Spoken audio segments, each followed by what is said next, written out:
Hey, this is Jason from my Firstech Academy. Today, we're going to show you how to exit valet mode. First, we're going to try the remote start. Now you're going to notice on this brain, it's flashing at us 3 times.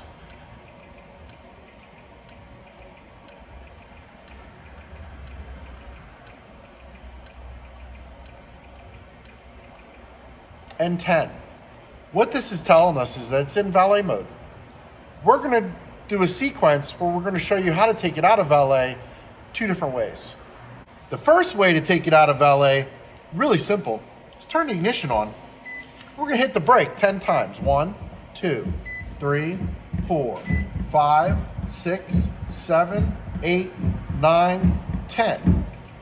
And you're going to see the module is going to blink twice to let us know that it is out of valet mode now. The second way to get it out of valet is to turn the ignition on. We're going to take lock and trunk at the same time. And it blinks twice to let us know that it's out of valet mode.